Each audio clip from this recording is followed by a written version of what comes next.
We will be threading the Janome Coverstitch machine. This is the CoverPro 1000CPX. The first thing you need to do is put all your thread cones on the holders like this and run your threads up through this guide up top. And that's what you're going to do first. There's a little guide, and if your thread is a little bit tougher, you can also run this through an additional time and put it through this second hole here. Get your threads through this metal thread guide all at once just to save yourself some work on the back end. So run it through back to front, and then you're actually going to loop this around or like sort of candy cane stripe it.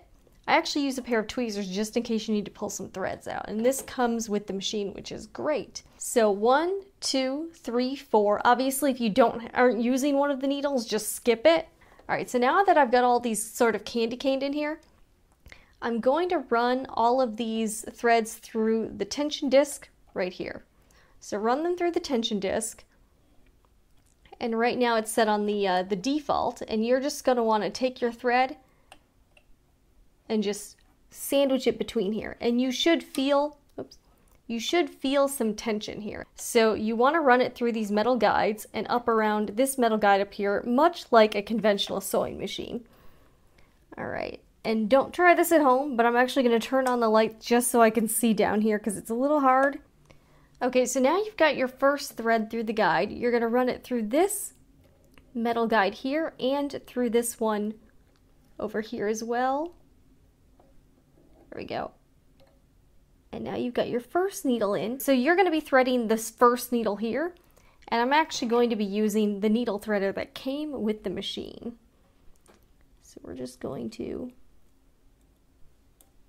push it through, and it may take you a few tries. There we go. And you want to, and what it does is it pushes the thread through the needle and then leaves a little loop here, and you're just going to take this little hook that came with it and then grab the thread. Again, it may take you a few tries, especially if the loop is pretty small, but it should help you a little bit with threading. Here we go. So now you've got your first needle threaded. I'm going to do the second one now, and just the same thing, just run it through these guides, and this is very much like just threading your regular old domestic. All right, put it through this metal guide here. Again, these may sort of get tangled up, but it'll be okay. And you're going to want to line it up just so that there's a little metal finger separating all the threads. That'll kind of help a little bit.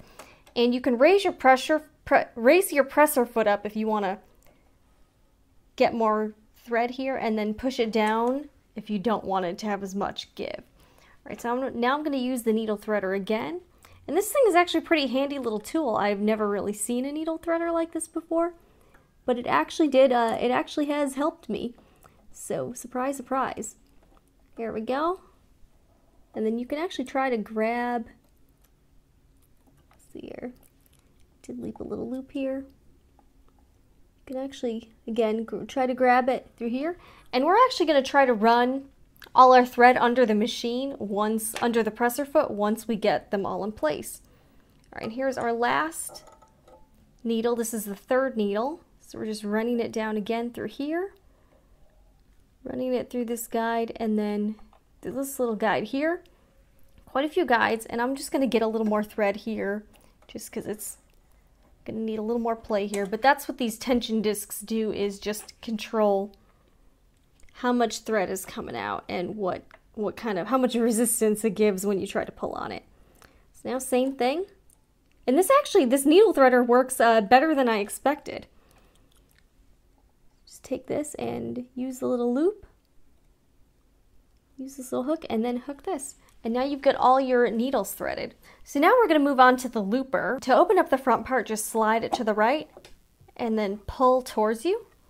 And you'll see this little network down here, and actually it's got this little color-coded guide as well. So I'm actually going to give it a little more thread here just by lifting up the presser foot. All right, so now what you're going to want to do is run this just down through this metal guide. There's no place for it to catch, so it's just going to sort of be hanging here, and you might need to adjust this a little bit. This is the part where you're going to need your tweezers, because you're going to have to put the thread through all three of these guides here. and there's little holes. So now you have to thread it through this guide here, and see this little plastic knob here? You need to pull this. Just pull it, and this part will pop out. There's a guide down at the bottom, and you're going to want to make sure your thread goes through here. So just pop it in here. So now, and just make sure it doesn't get caught on anything. You're going to want to put your thread in here. And now you're going to pop this back in.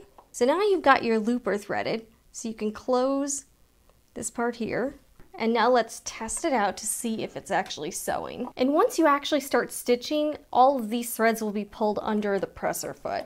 I've got my stitch length around 3. So now let's start cover stitching. After you stitch a few times, you can actually pull these so that they're all under the presser foot. Put your presser foot down.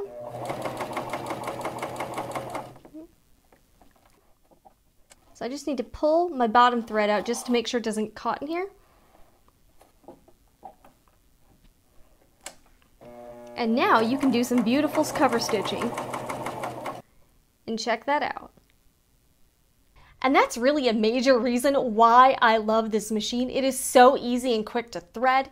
Now again, this is the Janome CoverPro 1000CPX. I've got some information on how you can pick one up for yourself. I got this one from Pink Castle Fabrics, and they're offering a special deal to Sewing Report viewers. And I also have a more in-depth look at the machine if you're interested in checking that out. More of a review and demonstration, it's a bit longer, so definitely get a cup of coffee for that one or a cup of tea. And if you like these types of videos, be sure to subscribe to Sewing Report. I do tutorials, unboxings, product reviews, and the occasional funny video too. I will see you next time. I'm Jennifer Moore. Baby.